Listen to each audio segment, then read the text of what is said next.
What's up, everybody? Welcome back to the NYJF pod. Here, as always, with Fireman Ed, Rob Carpenter, Jay Koeppel, and a very special guest tonight, former Jets wide receiver, one of my favorites, Quincy Enunwa. How we doing tonight, man? Hey, how y'all doing, man? I'm happy to be here with y'all. Happy to have you, man. We're a little better now than we actually thought we would be off at this moment. Yeah, definitely. It's a good week to be a Jets fan.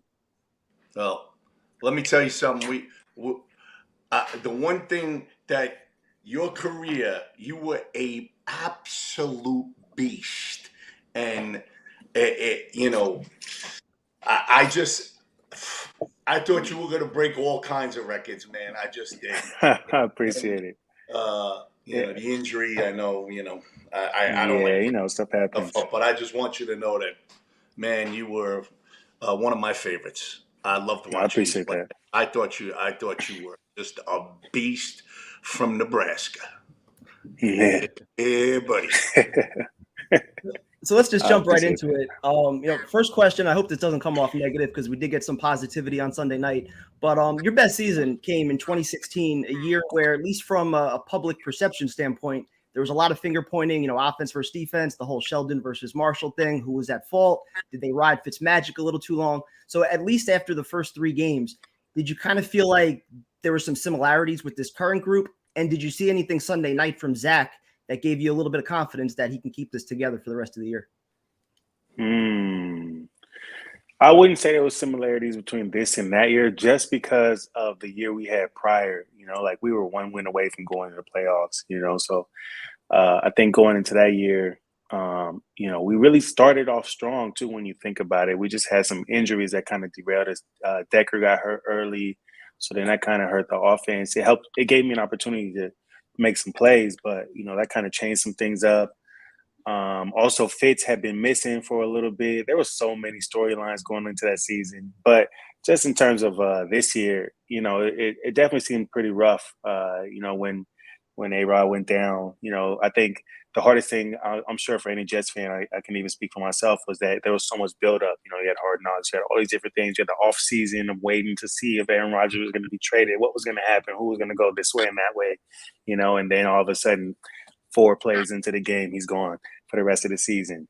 So that's a huge, huge blow. And thankfully, in that game, Zach was able to come in and do just enough to win the game.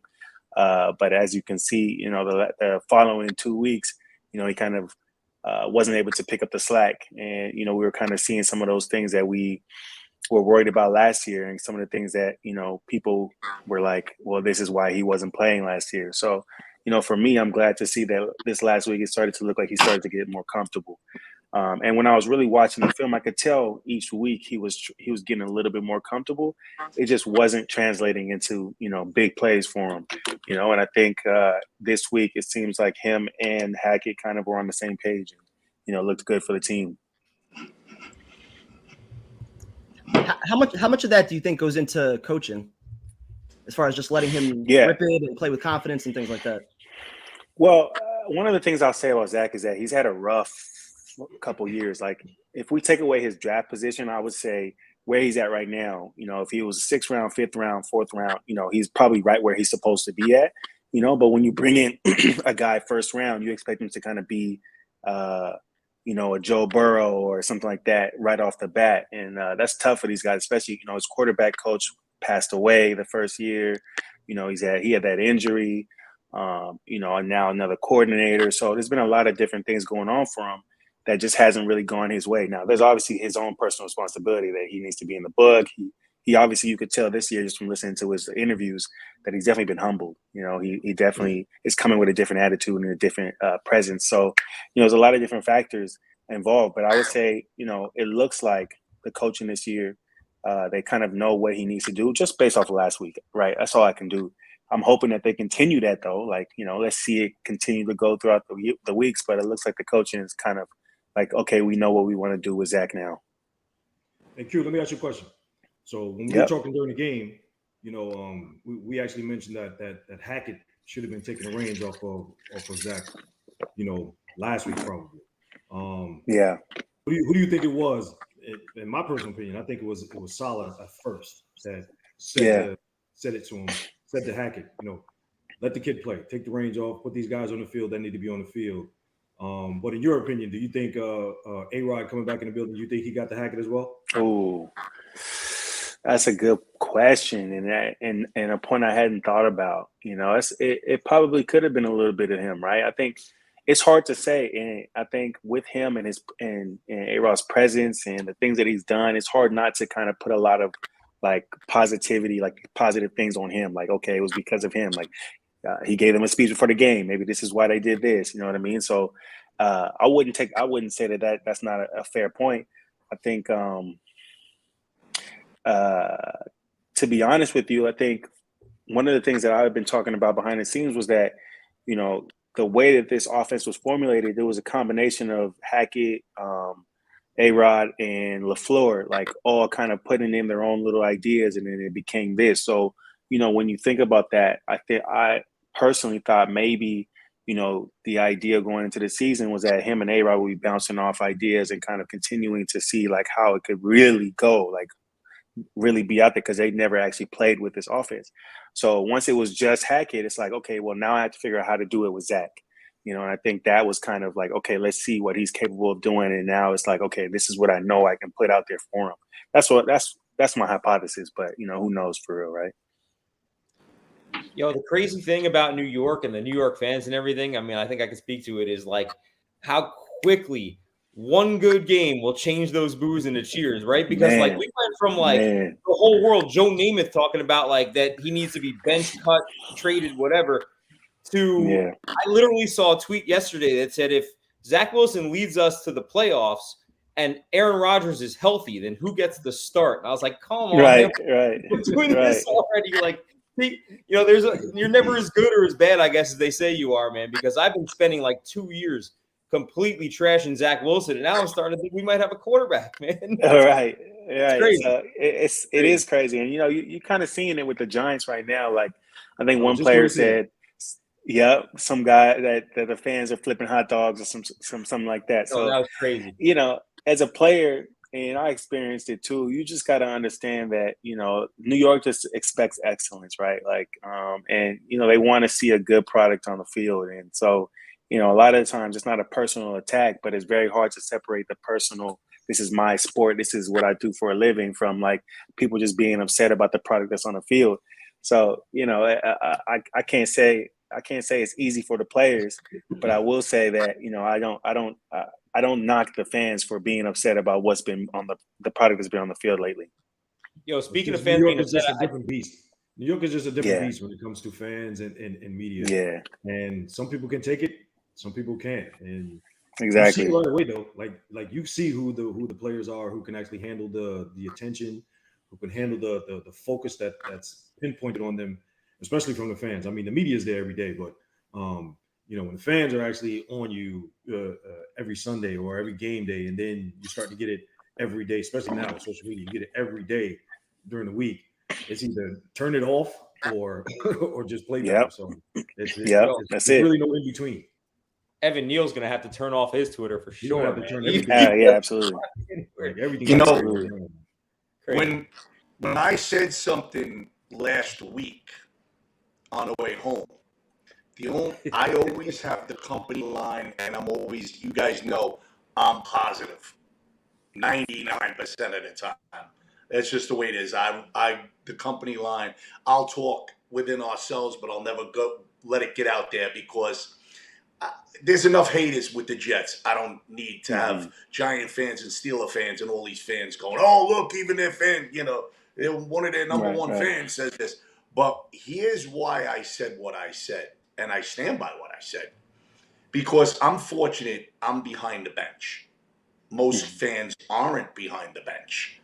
So I see the interaction.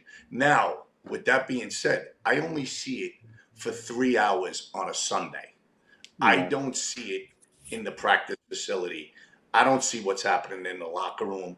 All I know is that I seen that same reaction, and I'm not going to get into all the different guys that I'm not doing, but I seen enough of them to see the disdain and disgust for Wilson, and it was the year before. And then you had some of those same guys wearing T-shirts with Mike White and stuff like that. So that's why when he did what he did against the Patriots again, I said, you know what, this has to be said, because I just don't – my biggest thing, I just don't want to see Salah lose the locker room, because they got such a good team. And you know that could happen, when somebody's getting preferential treatment. I don't give a shit if you're the number 2 pick. So I don't know. You guys played the game. You tell me if that's the way it is or it's not. Or I'm just being a fan and being nutty. I'll say this. It's when I was playing, there was we didn't have the best quarterback play, and the Monday after the games tend to be a pretty big eye opener. You get to see exactly what was supposed to be happening. As a player, a lot of times when I'm out there, like it was easy for me to get mad at the quarterback because I'm not seeing protection. I'm not seeing all these different things going on. So I say all that to say Zach wasn't playing well. He wasn't playing like a starting quarterback. That's that. I mean, we can be honest there. He wasn't playing like a starting quarterback. He has starting quarterback qualities, but he wasn't playing like one. But at the same time, everybody else wasn't playing the way they needed to around him consistently. It's different. It is different. When you watch the film. Much better. The offensive line has been much better since they switched it all around and everything. And right. Look what happened. Zach Wilson was able to play a good game. And listen, I've been crushing Zach Wilson for years. I didn't think he had it in him. But, now the problem is this. He proved he has it in him, right? You saw it. Now you know that he can do it. Because if he can play like that against Patrick Mahomes and defending champs, he can play like that against anybody. So, now he showed us that. And now if he goes out to Denver and he plays like he did against New England, then what happened in Kansas City, to me, necessarily doesn't matter. This is a huge game for him, even though it's it's against a bad team. You got to go out there and take care of business this week, right? You can't just revert back to what you did, the previous week. And then, so I don't think it really, it bought him, to me, in my eyes, another week to go out and prove it again. Prove you can do it again against what's the worst competition on paper that we've seen all season, right? So, yeah. It's all going to go hand in hand, though, Jay. Hackett has to call another good game. The playmakers that are around him have to be put on the field. And I think that was one of the good things that happened in Kansas City. I mean, we saw Hardman on the field a little more. They got Gibson involved in the game. Ruckert was involved in the game. Actually, the touchdown that he threw to Lazard, Ruckert was wide open in the middle of the field. That could be an easy pitch and catch to Ruckert for the touchdown. Yeah, that kid's good. Ruckert, and I've been saying for weeks, Ruckert is the best tight end. So that's my boy. I said it. I know that's your boy, Ed. That's your boy, Ed. Jersey boy. But I've been saying for weeks, and you guys know I've been saying it for weeks, that Ruckert should be starting. He should be the starter at tight end. He's the best blocker they have at tight end. He's the fastest tight end that they actually have. So he can get down the middle of the field and affect some of those coverages down there to get other guys open if he's not open for himself. So I think that was one of the good things that we saw against Kansas City. Now, hopefully they continue to put those type of game plans in, and everybody's on the field and can make plays. And we heard what Salah said. Breece's chains are going to be taken off now. So who knows? He can get 20 Ruckert is one of the be involved. Ruckert's one of the toughest guys. I think Ruckert is that guy that needs to be on the field a lot more, because he can affect the defense in the middle of the field and help Zach out a lot more. Yeah, definitely. It's a Long Island boy, Lyndhurst. Yes, sir. Right next. The town next to Island. Okay. The town right next to I don't know about you, but for me, the next step for Zach is playing a full 4-quarter game, right? He had the great second quarter, a great drive after the third quarter.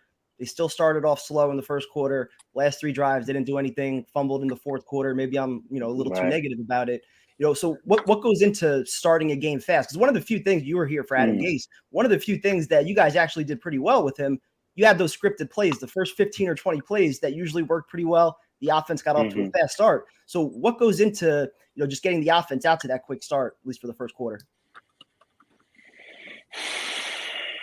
That's a good question, because I've had first 15 with every coordinator, So, what specifically makes you get out fast? I would say it's a mentality. I think preparedness, ultimately it's a chess match though, so when you go out there, they also have their idea of what you're going to run. So, but I think just what the Jets can do is just have a different mentality going out there. And I think, last year they were kind of the same team. They didn't really start fast either. Like all their games in the beginning were, okay, we're going to end up finishing strong, right? Like they would finish those games strong in the beginning. Like talk about the overtime, the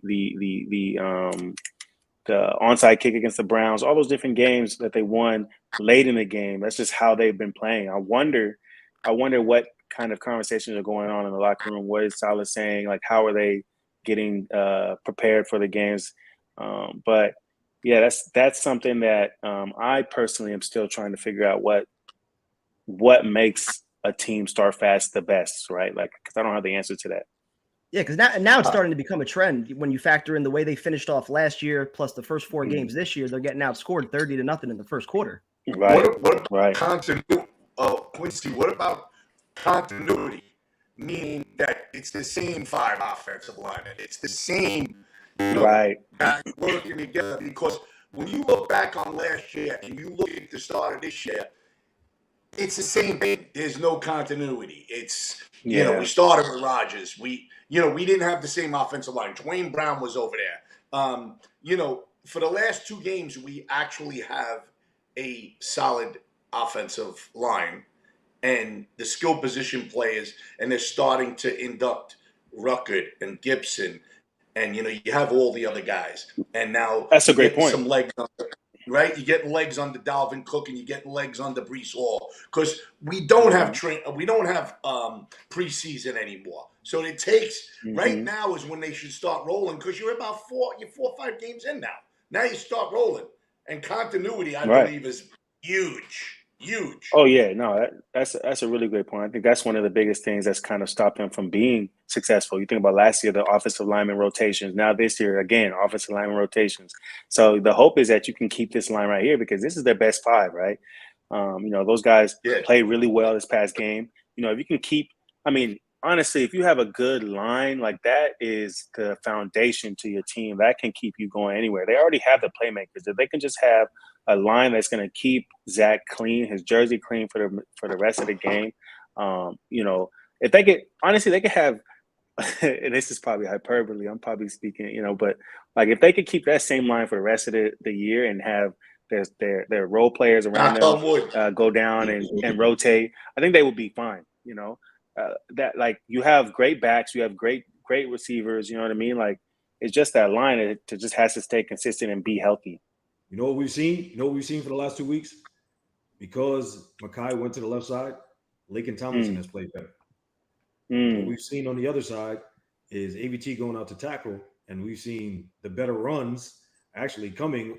Well, they're on both sides now, but with Tippmann playing guard, you've got 2 athletic guys on the right side of the line, and I saw a bunch of plays where those guys were pulling and getting out in space along with Ruckert, and just mashing down the second level. So, you guys made the point, man. And I think we made this point, 2 weeks ago when we actually, gave the toast to Tippmann for playing so well. If this line stays the way they are, these guys, can play the full season basically without getting hurt. And I don't think, even with Dwayne coming back, I don't think any change is going to be made if he actually, when he comes back healthy. They're going to keep this line the way it is because they know this probably gives them the best chance to win games, and keep Zach clean. So, all of that, as everything that we've been talking about, goes hand in hand. The whole line playing well, you get the playmakers on the field, keep Zach clean, give him good reads, and just let things happen as they may. So hopefully all this coming together, gets Zach to play a lot better than what we saw in the past. But what we saw against Kansas City was a good start. Yeah, Tomlinson had his best game as a Jet last week. Best game as a Jet. Absolutely. He had rated the highest. You had Tippmann comes in. The kid's a beast. Love that. All right. You got AVT speaks for himself. Come on. Unbelievable. And Ruckert being instituted in there as a tight end. He played the most snaps he played. He almost played 50% of the snaps at this point, where he should be playing a lot more. Along with Bryce Hoff should be playing a lot more on the other side. I don't know what the problem is there. I seen him out in the parking lot the other day, and I told him, I said, and he just goes, I don't know what to say, Ed. I says, you don't have to say anything. I'm just telling you, you got to be playing. These guys got to be playing. They're the playmakers. They need to be playing. It's that simple. You're right, Ed. I mean, we talked about this for weeks. Yeah. I mean, put the best guys on the field, and Huff is their best pass rusher, but he's also a good defender when it comes to the run, which he doesn't get a lot of credit for, which is the weirdest thing out there. He puts pressure on the running game for the opposing offense. So yeah, he needs to go on the field a lot more, man. This guy has the one, I think the second highest pass rush grade in the NFL when he's on the field. So that's like kind of the most he played. This week was the most he played. Exactly. He played the most this week. He's got to play. He's got to play at least 50% of the time, minimum. I hate that shit. He's got to play at least 50% of the time, at least. It's just kind of funny that we actually starting to see Carl Lawson a lot more in the field. I've said it for a couple of weeks now. I don't think he actually should be active. I mean, you need to get the other guys actually on the field because Carl looks like a real bad shell of himself, from years past. Those he's probably just like just. I think Rob froze up. Yeah, I think we lost him. Curious, what are your thoughts so far on what we've seen from Dalvin Cook? Is it just a matter of like him not, having a full training camp, coming in late, or he's just not it at this point? Oh man, you know what? I don't know, man. It's been rough. Like, I want to see more from him. I want to see him do better. And, I'm gonna be honest with you. A lot of my answers will probably be pretty diplomatic, but I do genuinely want to see him do better. But right now, it's just not it, right? Like the quality of the runs don't look that great. And I'm going to be honest as well and say I do want to kind of inspect some of his runs a little bit harder and see what has been going on. Like maybe there's something else aside from him as well. I mean, as well as him. But right now, it's just maybe it's his legs not being under him. He didn't really do a full training camp. And to be honest with you, the way the training camp is formatted right now, even just in terms of injuries, right? Like guys are not really hitting much anymore. You're not really playing full games. So I would like to see him kind of progress through the season, and maybe midway through the season, he might be a little bit better than what he is right now. You think about it, he's not getting all the reps, so he's getting like a few reps here, and that's from a guy that didn't do training camp at all. So, you can never really get into a rhythm. At the same time, though, Brees is coming off an injury, and he looks great, So, it's hard to really, make excuses for him. So I don't know. Right now, it's just, we'd like to see more. That was a good diplomatic answer. I'm with you. Listen, this is what I say. As I do this job now, like everybody has their own way of doing it. I try my best right now to be mindful of how I talk about the players.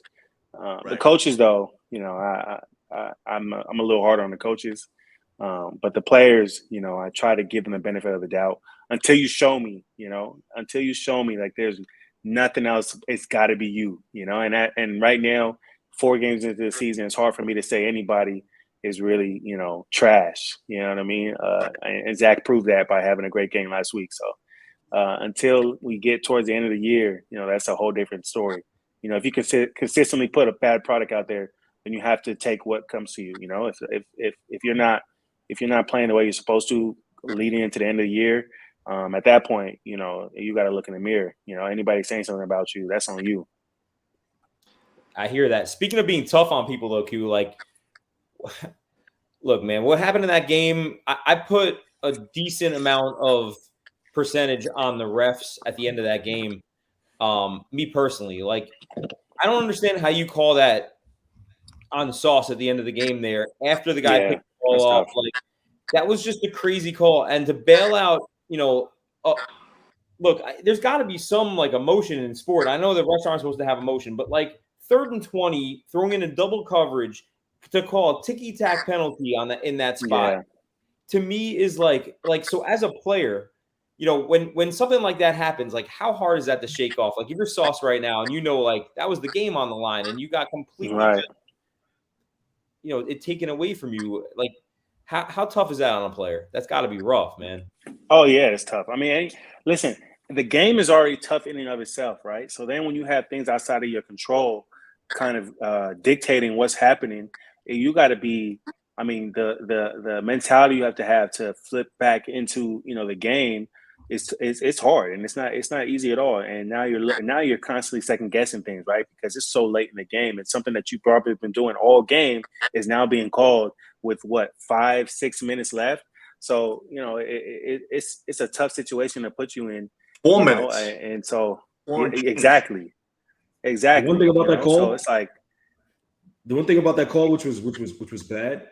I kind of had my eyes on Sauce a lot during the game because I wanted to see who he was going to be guarding if they were going man to man, and he was on Kelsey a few times man to man, and a lot to Kelsey than little, like he actually bear hugged Kelsey, actually up and bump and run, and there was no flag. So to get called for that late in the game. And for the call, and I think the word about it was that the call was so late. Like we all saw that the referee threw the flag, after the interception when the holding supposedly was called, 10 yards further up the field. So that's the worst part about it. So, knowing Sauce and what he said after the game, he was just like, listen, and what you were saying, Q, you're playing the game. It's already hard enough to play the game, and then have things like that happen when you've been doing it the whole game. He said it. He's like, listen, I've been playing this. I was playing the game the same way the whole game. Nothing. He didn't do anything different. He's not lying. He's telling the truth. Because like I said, I saw him actually be real physical with Kelsey a couple of times, and it wasn't called. And for them to call that late in the game, and then on the flip side of that, for them not to call two of the most egregious holding calls for Kansas City was kind of crazy. Which is one of them happened right in front of the umpire, and he's standing right there, and that's his job to actually watch the offensive tackle, and he's standing right in front of him. And Jermaine at his head to get him off from holding him. Right. I think the one that was missed was the Pacheco touchdown, which that one was big. Sherwood, that one was big. The collar, and then held onto his leg in front, and Pacheco ran right by him, which was crazy. Yeah. Then the NFL puts out. Unreal. Yeah, the NFL puts that up. Their Chiefs are 2-0 as Swifties on their social media. Oh, I saw that. Yeah. I saw that. Rub it in our faces, man. No, seriously. Then they take it down. They took it down. They should take it down, and they should apologize. You question that when you see that. Woody Johnson still got his picture up with the chain, though, saying he's a Swiftie. I'm like, come on, dude. The thing about the NFL, man, they're constantly all about that dollar, man. So they that's why they showed Taylor Swift so many times during the game. Like, what are we talking about here? You know what I mean? Like, we're watching an NFL game. But it's all production. If they really cared about the product, they would give us different TV angles. We wouldn't be watching the game from the angle we watch it at. You know what I mean? It's all everything is about the production, and they're trying to create the story and everything. You know what I mean? So, but back to those penalties though. With the Sauce one, it's crazy because the receiver is the one that initiated the contact, and as he's kind of going off, you should give him an opportunity. You should give the DB an opportunity to just grab a little bit to kind of catch his balance. Like, if I'm going one way and then you throw me the other way, I mean, it's automatic. It's going to be a grab. But then with the Jermaine Johnson one, I don't know, that one I wasn't really on everybody's side with, because most times when they call holds right there, it's like, he's driving them and then you're holding them and he's trying to reach out. Like, that one was like a stalemate, and it didn't, like, if you're just watching it like in the flow of the game, it wasn't like I'm trying to get off. It was kind of like, okay, pushing you off. It kind of looked like hand fighting. Like, I say the same thing with receivers. Like, if you're not selling the call, then you got to understand that the refs are human, so they got to see something to make them, like, they have these specific rules and guidelines that they have to follow. So his hands were inside the frame. He wasn't like, tugging him anywhere. So really, in my opinion, Jermaine could have done more. And he said that after the game too. Like, I just didn't want to get another penalty. But I mean, the refs, you got to understand the game and what they're looking for, which is why they do those meetings before the season. But ultimately, they're going to call whatever they want to call sometimes. We know the holding call. Well, me and you, Q, we might know the holding calls that they call in the Right. Yes, he was in the framework. The only thing I would say about that is when Jermaine actually went to go upfield is when he grabbed him, and then he turned his back. So that's not in the framework, and that's not a stalemate right there. Right. So when he turned his back and actually went to go other way, and we know if it's a stalemate and they're within the left to right movement, yes. But when the defender gets by him, and we know if he doesn't extend his arms, they're not going to call it. Which he didn't extend his arms. But my whole thing was about the fact that Jermaine Johnson actually got by him, and he turned his back, and he had his back turned to the ref, and then he swung. So when he swung and then he threw his arms in the air, it's like, okay, he's holding me, ref. Like, get this guy off me and throw the flag. Yeah. And he stopped. And like you just said, he said it. He's like, he should have actually sold it a little more, and he stopped. But the bad thing was he got the personal foul early in the game for retaliating on the same guy. Mm-hmm. So yeah, he didn't want to get kicked out of the game, which was a bad thing for him. But the one that actually happened right in front of on the Pacheco touchdown, you can't deny that wasn't a hold, because he grabbed Sherwood by the jersey at first, and then when Sherwood actually went to go, he grabbed it by leg. Like, that was terrible. Tripped him too. And Pacheco ran right by him. So that was like the thing so those two calls right there. And then, those two non-calls, I should say, and then the call on Sauce, that's what's got everybody up in arms about the whole thing. And the whole Taylor Swift thing just set it off even more. I mean, to the point where Kelsey had to get into the flow and like, listen, all right, NFL, this is enough. Like, you guys are going overkill. So something that we always kind of joke about in our group chat, must-win game last 2 weeks, Patriots, and then this past game, got to save the season, must win. Is it still too early in the year, even at 1-3, to say this upcoming Sunday is a must-win game for the Jets? Yeah. I mean, every game is a must-win, right? We're just gonna say, every game is a must-win. But in terms of like thinking the season is over, it's too soon to say this is a must-win. I think every game you should try to win, but I'm not going to say if they lose this game that the season is over. Now, they should win this game based off of everything else involved. Like if you watch their game against the Bears, I mean, Justin Fields had a great game. I mean, his second quarter, 3 touchdowns. I think 3 straight drives with a touchdown. He was making some nice throws, moving around. I mean, it was a good game from him, and so I would love to see them kind of give that same game plan to Zach this week. It wasn't anything special. They didn't have him doing a lot of like scrambles and stuff. But he was making some crazy. Like he made one throw to the left off the flea flicker. Actually, what's funny is so me and Rob were in the stadium together when the Jets ran that flea flicker, and it was almost the same exact play. If you watch it, like the flea flicker. He had the ball. Somebody came at him, and he still threw it, and it was a dime. Like I wish Zach. That's one of those plays I wish Zach would have had back and just thrown it. Like he ended up trying to dodge the first guy, then try to dodge the second guy, and then the play was over. But yeah, I hope they give him a similar game plan, like because that was good for them. I haven't watched that game against Miami. I don't even know if I want to. It's probably going to be trash to watch in terms of watching Denver, but. Yeah, no, that was a good game plan. Yeah, I'm curious to see what the game plan is going to be this week, because the Broncos one of the worst run defenses in all of football right now. Do you still let Zach try to sling it the way he did Sunday night, keep building his confidence? On the rock. That's kind of what I'm thinking. Yeah, on the rock. I think they go hand in hand this week, though. So, Salah's comments, Brees is not under a pitch count anymore. So I'm pretty sure they're going to try to get him involved.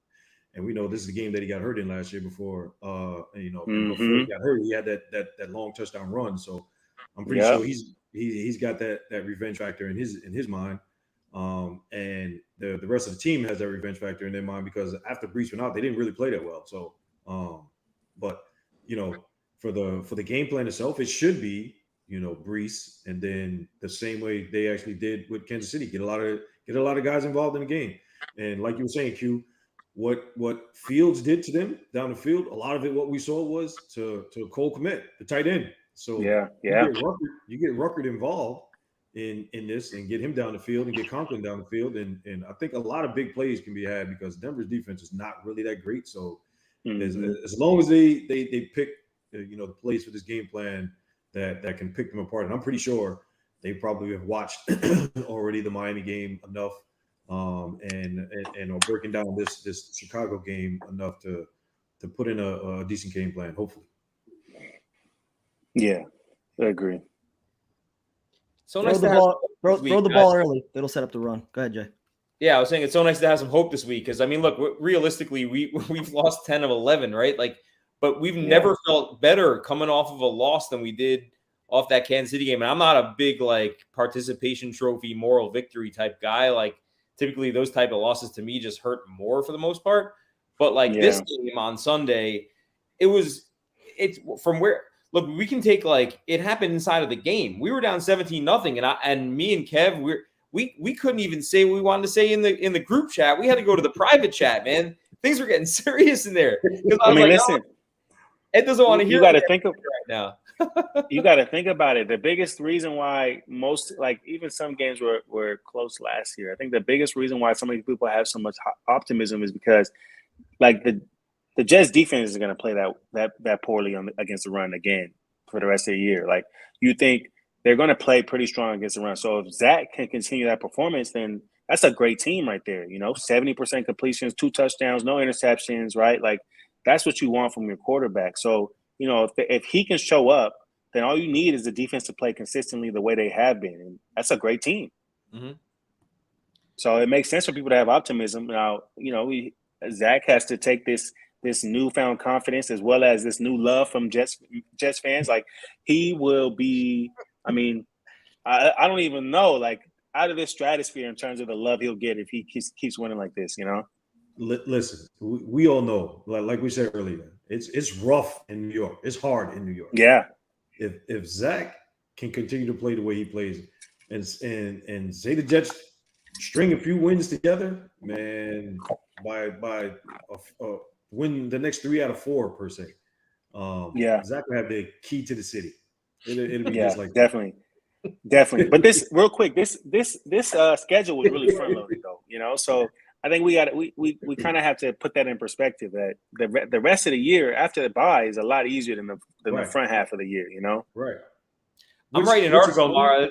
I'm going to use this video evidence, and I'm going to be like, 2 former Jets wide receivers say that if the Jets make the playoffs, it's Zach Wilson's team, no matter what, or not, man. Don't put that on me, man. It's funny because I know Kev don't want to hear that, but listen, I'm rooting for the kid, but for me, it's still week to week. Like I said, he played 2 good quarters. Now give me 4 good quarters, give me a full game, and then give me back-to-back games. If he could start to do that, then I'm buying in. Listen, he's lost so much. He's lost so much trust just from the last few years. It makes sense to feel that way. Like, I don't think everybody should be jumping on the bandwagon just yet. Like, it should be a slow, gradual, like, what have you done for me lately every week type of thing. Right. Realistically, that's where I started the show off at. That's where I'm at. Yeah.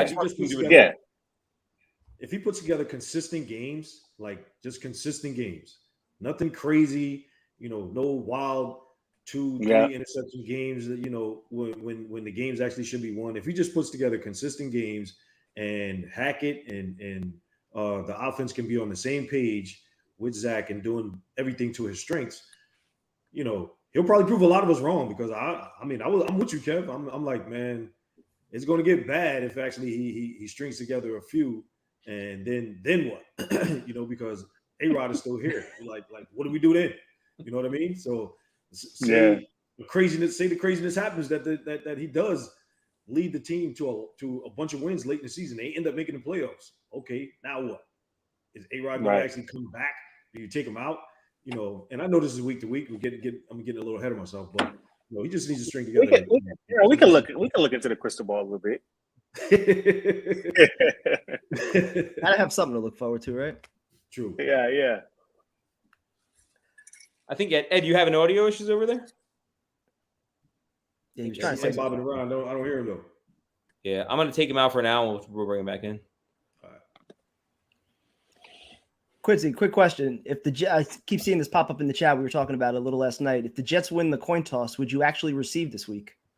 They tend to defer. Would you actually take the ball first? Nah. It's kind of like, plus 2 things. it's just what you do, defer. But also, it's not bad. It's not a bad idea to get that ball in the second half, just in case, now you have a chance seeing what they put out there. You've shown your cards. Now come out in the second half, I'll show you, a little something, punch you in the mouth. That's actually what they did this last game. They came out second half, and Zach went right down the field and scored a touchdown. So that's a good confidence booster. It just didn't flow through the end of the game, but I like that. I like that idea. Yeah, get that. That's just me though. I love the wraparound. It almost worked to a perfection against Kansas City because we were down 17-0, but then we had that look, if he hits the field goal in that spot instead of hitting the Jets are so unlucky, man. We can't catch a break. That's the thing. No matter when they do everything right, man, something just pops up. It's like, last week against Buffalo, the Buffalo kicker hits the upright, but the ball goes through. We hit the upright, it bounces off, right? They never should have kicked that anyway. 34 seconds left, 2 timeouts, 4th and 1. You go for it. You need touchdowns if you wanted to beat the Chiefs. I accepted his response. We got 30 seconds. It wasn't halftime, though, okay? If it was it's halftime though. Take the points and come back out in the second half, and then you got the ball again. You go score. So that was the strategy. I mean, me and everybody else that was up there watching the game, it was talked about. Even though they got the interception right after, though, 30 plus seconds is still more than enough time for Mahomes to get that field goal right back. He's got his time management, man. When you rely on your defense like that, like the team does, you could tend to, especially if you kick the field goal, they have to go from the 25 because Greg would have kicked the ball out of the end zone. So they're not getting a run back. So you start from the 25, 30-something seconds left. I mean, rely on your defense to do what they've been doing for the game and keep them away from your 40, where pretty much where they would have to get. So, that's and granted, yes, that's Mahomes, and we know what he does. But for the whole game, they play pretty well against him. So you just take your shot. Yeah. If you instead of giving them the ball, say you go for it right there and you miss it, which basically was the same thing what they did, missing the field goal. You don't get that 4th and 1. They get the ball right there. That's a hell of a difference. And then trying to make them go from the 25. Appreciate you, Mr. D. I'll read this one out. I try to give the refs the benefit of the doubt, but it's games like this one that wish the refs get some fines, some type of deterrent from making bad calls. I mean, honestly, think they might have been bribed to help KC. They're only human and could be corrupt. I mean, with all the attention on T Swift, I get why some fans might think that, but I love the idea of you called a bad penalty, you get a $250 fine in the mail. It's not a terrible idea. Not a bad idea. I love that idea. Listen, when I got done playing, I went deep into some conspiracy NFL stuff. So I'm not, I don't blame people for going that direction, man. It's a crazy league, man. They bring it on themselves. I think we all wish that there was a lot more transparency with the refs. Definitely. If we do get fined, all right, are they getting fined? Are they getting reprimanded by the league? The league offers apologies to teams once in a blue moon about a ref making a bad call or not making a call, certain things. But I think we just wish there was a lot more transparency with the refs. I think Salah said it best today. Just be consistent with it. If you're not going to call it early, exactly. in the game, don't call it with the game on the line. Right. Ed, you look frustrated, man. Yeah, because you know what? Let me tell you something. When you see what transpired the next day, like Jay was saying, when the NFL.com, their website is putting on the Swifties at 2-0. Congratulations, Kansas City. I mean, what do you think? And I'm not in on all that, refs. We could have made plays. There's things you can go through the game and the flow of the game and say, okay, well, if you're waiting on that call, so I get it. But I mean, when you start seeing the way it was all, it just really pissed you off. I sit right there. So this guy hedging with the flag like this, waiting for the interception. I mean, what was that bullshit? That was bullshit. Listen, you're going to throw the flag. Throw the flag. What are you doing? I don't get it. Listen. He pump faked it. He did a play action. He talked about all this shit. He did the pump fake. There was it was ugly. He did a play action. He brought it back. Left. So who knows? Makes you crazy. It does. So we got another one here from Barney. question for the players. Now that everyone saw Zach slinging on national TV, doesn't that cause D's to stop stacking the box on the Jets so much now? I still think personally it's going to be week to week. I mean, he's going to have to earn that respect week in, week out. As he's doing that, if he comes out early and plays well, then I think that's going to open up the run game. But Quincy, what are your thoughts? Yeah, I agree. I think you're seeing. I saw an interview or a piece of an interview from a Broncos player now that was just kind of giving Zach his props from the last game. So I think teams are seeing what he has the potential to do. And they want to try to avoid being a team that Zach ends up throwing for 300 against. But they also saw what the Patriots kind of did to him, right? And that was a lot of confusion them, showing them different looks, pretending they were in blitz and then showing all types of exotic coverages, So I think there's something there, right? If your team has the potential to do that, they might not need to worry about him as much. So we got to see how he does, against some more difficult looks, because the Chiefs didn't really, throw anything really crazy at him. They really ran, if we're being honest, the Jets ran a lot of the same plays over and over again. They did.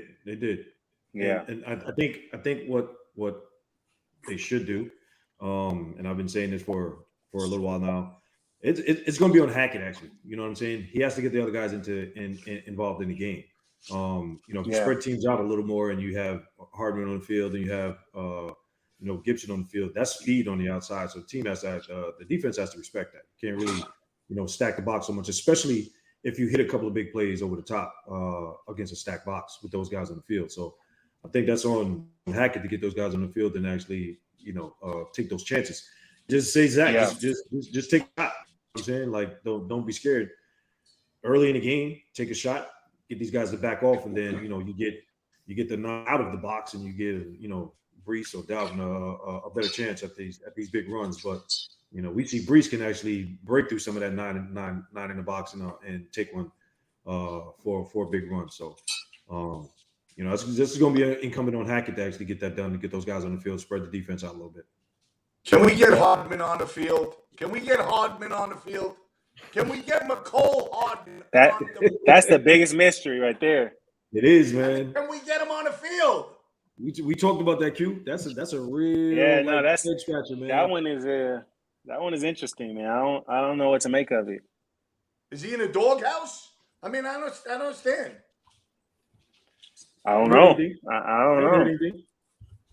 Yeah. There's one wide receiver every year. First two was Denzel Mims. Last year Elijah Moore. Now it's Hardman. There's one receiver every year, it seems like. Yeah, but it's different coaches. Hardman didn't do anything to warrant not playing. I mean, yeah, and he talks well. 5 plays in 3 games, and then all of a sudden, like, you finally get on the field and open up a little bit. But he didn't do anything to not warrant not being in any game plan at all. That's crazy. Yeah, one thing I'll say, I appreciate how he kind of takes interviews, though. He, they asked him one time in the media, and he had mentioned that, it had to do with the flow of the game and other things. He could have easily been frustrated and made some comments. Now, we'll see how it goes at the end of the year, if it's still the same way. But as of right now, it seems like he understands why he's not playing. So, it'll be interesting to see how the season goes, because you brought this guy in, and I feel like everybody was kind of expecting him to have a big role, and now Gibson has a bigger role than him.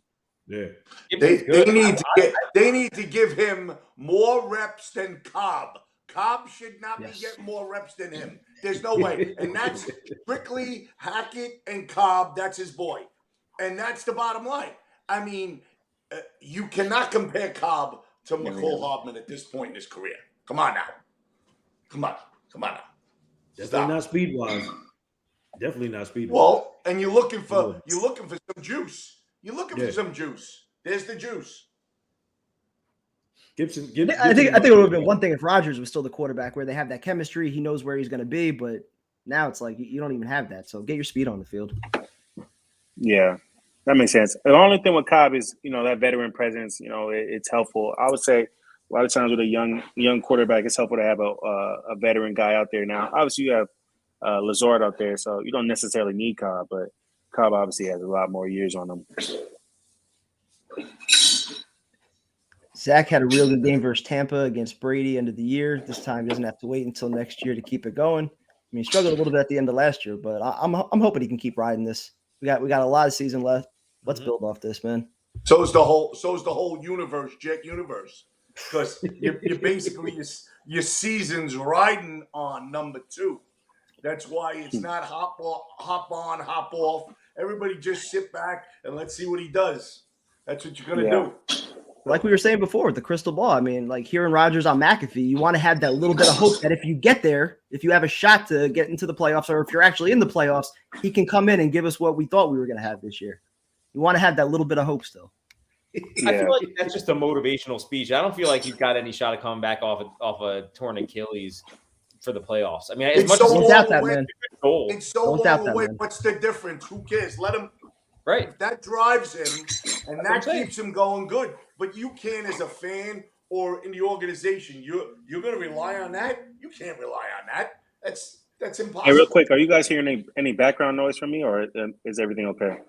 That's fine. There's a tiny bit of banging or something, but it sounds fine. Okay. You're good. So you heard it here first. Fireman Ed also says if the Jets make the playoffs, they should start Zach Wilson. No, you all ain't kinds of trouble tonight. Not for me. Guys, you know who's undefeated, by the way? My turtle. He's a fantastic prognosticator of sporting events. He never loses.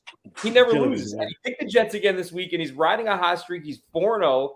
And I'm after this show is over, I was thinking about live streaming it, but Aisling's not home, unfortunately, so I don't want to touch that turtle. I don't really like touching it, but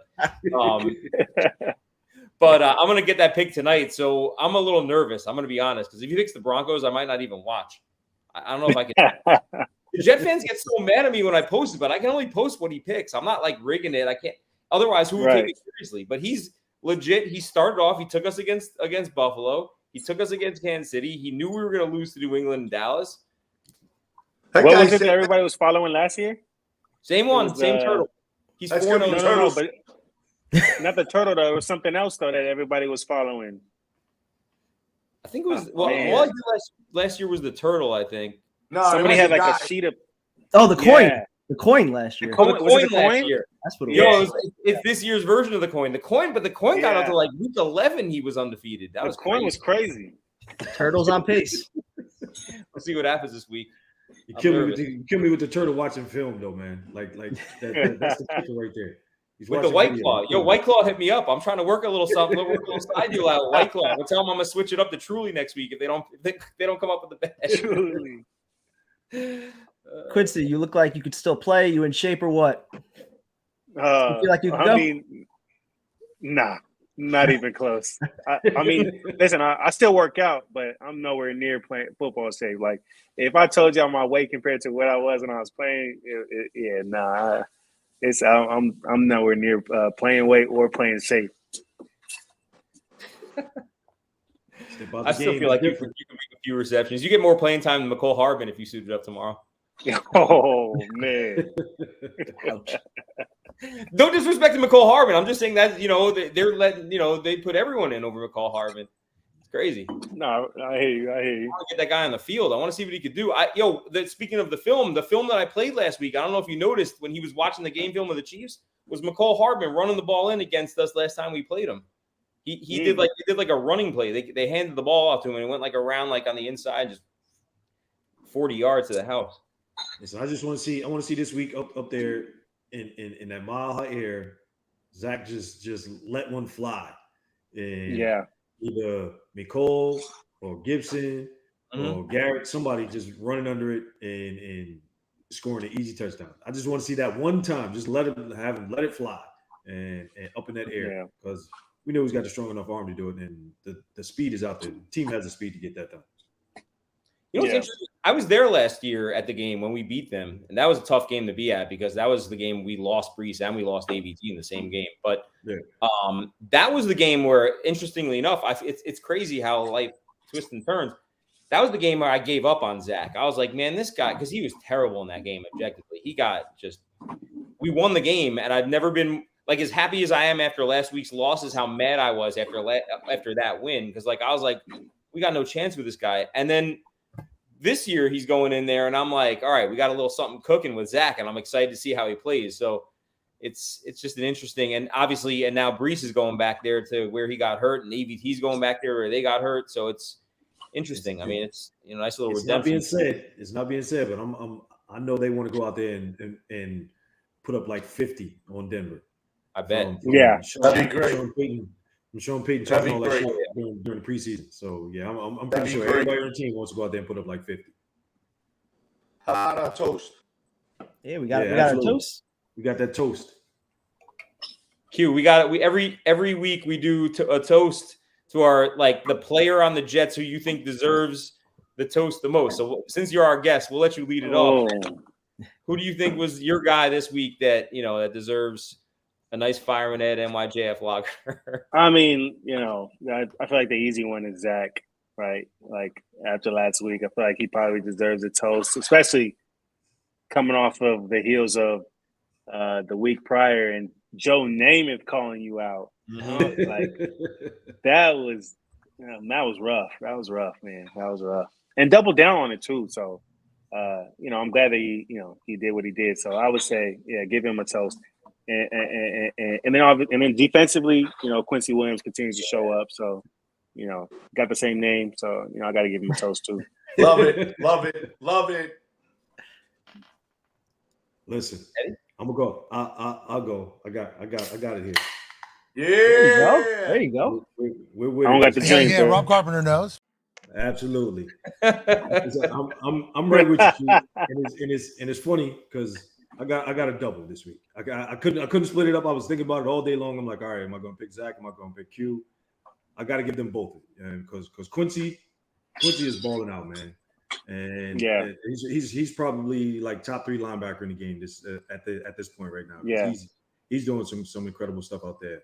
Whether it's playing against the run or actually even playing in coverage, he's doing it all out there in the field. And also, I got to split it with Zach because to come back from that debacle the week before, actually the 2 weeks previous, and to play like he did, in the face of everybody doubting him, and like you said, Q, Joe Namath, the face of the Jets actually calling you out and saying, you don't deserve to be here, and they should have never drafted you, and all of that stuff. To come out and actually play the way he did, just gives a lot of guts to the kid, man. I got to give him props, man. So my toast this week goes to Quincy Williams and Zach Wilson. Yeah. I'll take the next one. Yo, Eddie, your voice. I think you're muted, Ed. Ed, muted. Since I'm still on, I'm gonna take a toast. Let's get it. Drink to that. Let me see if I can. Ed, well, go at it, and I'll bring you back in. See if you can reset it. I'll take the next one since Ed's out right now on audio issues. Yo, I want to give it to Joe Tippmann specifically because he's been unbelievable since he came in. Like, he's been great. So I'm going to give him the honorable mention because there's no way I can't give it to Zach in my freaking face. Because you know what? Like, he like Quincy said, Joe Namath was even clowning him and saying he should be cut and everything. But like me as a fan, I've been saying that, like, I was comparing him in the parking lot before the game unfavorably to Jamarcus Russell and looking at stats and like, yo, like I've been real tough on the guy, but as tough as you are on the guy, it doesn't mean you don't love the guy and you're not rooting for the guy. Like, if he's got a quarterback, I'm going to root for him. He's a New York Jet, and if he's out there and he's going to play, I want him to play well. So I'm not going to be one of those clowns on social media that's sitting out there hoping that he's not good so that they can go back on Twitter afterwards and be like, I told you so. I just want the guy to be good. So if he's going to go out there and play well, I'm going to cheer for him. That doesn't make me a fair weather fan in any way. It just means, like Quincy said, we're tough on our players in New York. We want to win games. It's been 12 years since we made the playoffs, and we're out of patience, like it's tough. We were out of patience 7 years ago. So now it's just like, it's crazy. So I'm just going to say, like, Zach Wilson, man, like, you go out and you play like that again, just like Quincy said, just like Rob said, you're going to have the key to the city, man. Just keep playing, and everything else will take care of itself. I feel like if we can just get average to good quarterback play out of him the rest of the year, just don't get any stinkers like he put up against New England. And, he doesn't even have to be as great as he was against Kansas City. Just be good and we do that, we're going to win a lot of football games. There's a lot of football left in the season, and we have a lot of teams on the schedule we can beat. So my toast for sure is to Zach Wilson this week. Can you hear me? I got There you. we go. Yeah. Beautiful. All right. Listen, Jeremy Ruckett, the Long Island boy. This beer is for Jeremy Ruckett and his father, Billy Ruckett, because I know Billy will be cracking open a cold one. Jeremy's getting his playing time, and he's good. And listen to me, when it's all said and done, he'll be the #1 tight end on the Jets. He will be there. You're going to have him for years to come. And I'll always toast to my man Bryce Hoff. Oh, baby. I love me some Hoff. I love me some Hoff. I want more of that guy. I need more of him.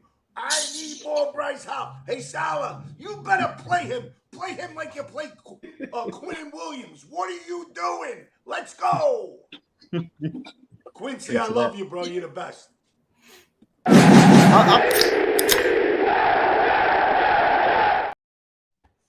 Sorry about that, Kev. Oh, you're good, man.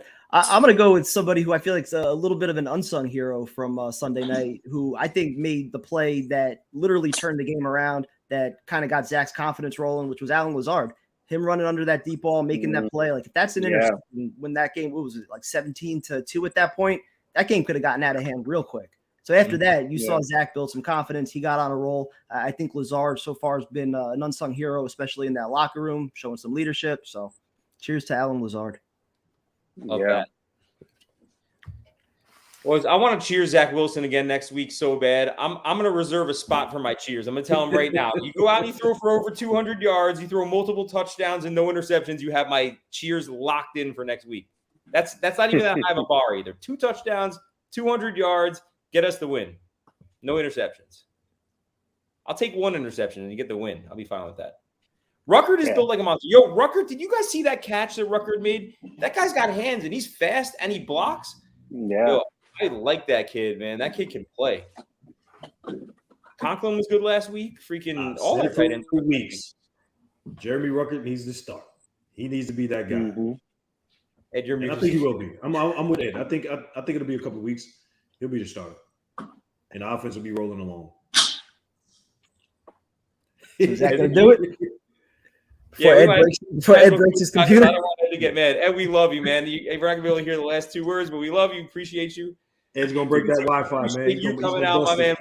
It's always fun talking to you, Q. And you're welcome on to the show anytime.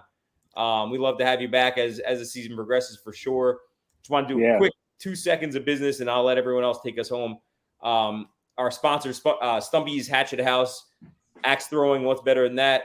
Actually, I think that guy's like your next door neighbor, isn't he, Q? He was telling me that you guys are like neighbors. The guy that owns Stumpy. Maybe. I probably haven't met him yet. Yeah, I guess he said you're building a place right next to his or something like that. Yeah. He was all excited you were coming on tonight. Oh no, I'm not taking that place. You're not taking it? Yeah, damn, well, I guess he's less excited now. That's all right. That's all right. So so Stumpy's and TACOPS, laser tag, axe throwing, good times. Obviously we have the Fireman Ed NYJF lager that's available all over the place now. Just hit us up in the DMs on Instagram and tell us where you live. We'll definitely make sure you get some. And finally we have the QR code on the back of the cans. If you do get the beer, it's for medical expenses and everything for John Monhay, paralyzed. You can read the whole story on we'll make sure we'll post it up tonight on social. A link to the whole campaign, trying to get some Rams, get all kinds of stuff built in his house and help the guy out. Huge Jet fan, so it's all about Jet fans supporting other Jet fans. So that's all I got today. Kev, Q, any guys have anything else to say? No, just thank you to everybody that came out Sunday to the event at Bolero. Quincy, thank you for your time tonight. You were awesome. Always welcome on the channel anytime you want, man. Yeah, no, definitely. I appreciate you guys having me. We could definitely do this again throughout the year. We forgot something important. The last thing. Predictions for this week. Score predictions. Kev, I'm going to start with you. Oh, man. You're really going to make me start it? Yes, you have to, because you've been so negative recently. I'm going to make you jumpstart. You're the negative Nancy. I have been.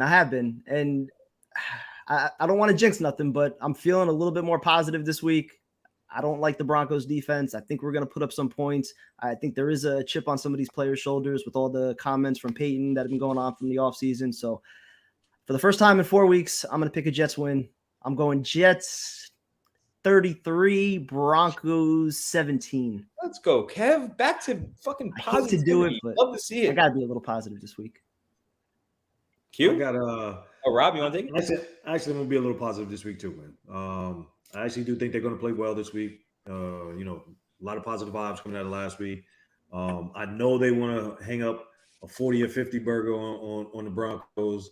I don't think it's going to get that bad, but I do think they're going to win. I got the Jets 24-13. All right. Q?